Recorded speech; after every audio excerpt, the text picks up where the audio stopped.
Hello guys, may tuturo naman ako sa inyo ito.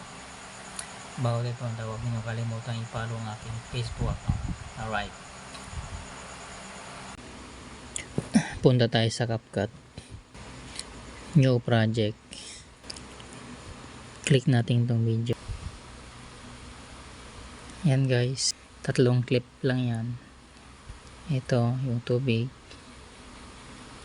Dapat magpakain ng tubig. Iharap mo nyo doon sa camera. Ito background. Ito yung may tao.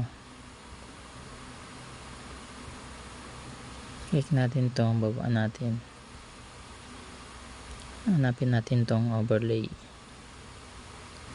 Ito guys, click din natin yan, baba din natin. Hanapin natin tong overlay, press natin, drag natin dito sa baba. Ito guys, click natin yan, duplicate natin. Ito para humaba.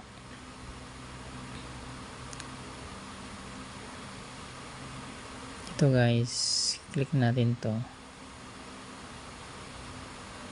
hanapin natin yung remove background, pipiliin natin tong chroma key, tapat lang natin dito sa verde. Ayan guys, tapos tong lato-lato nya i-adjust natin, gawin natin 50. Ayan, intensity. Itong shadow nya yan lang, 25. Check natin.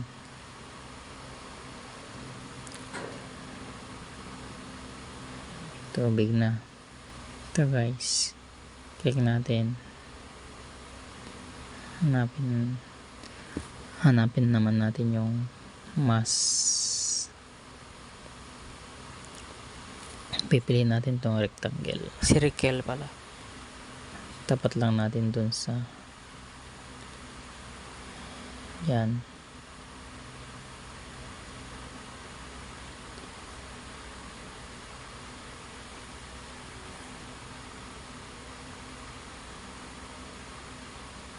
Yan guys, kahit to pipiliin natin tong rectangle. Este circle.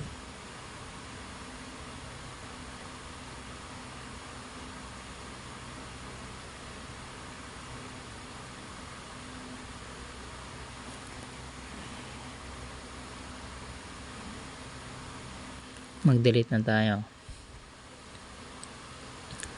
Click natin to, split.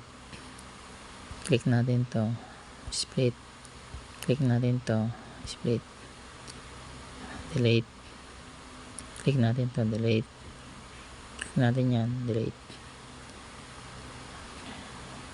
Nakuha natin 4 seconds lang. Check natin.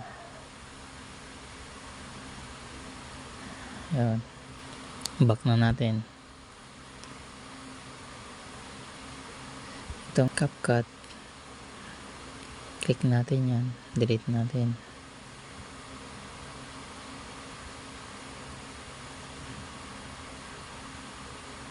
Ayan guys, export na natin.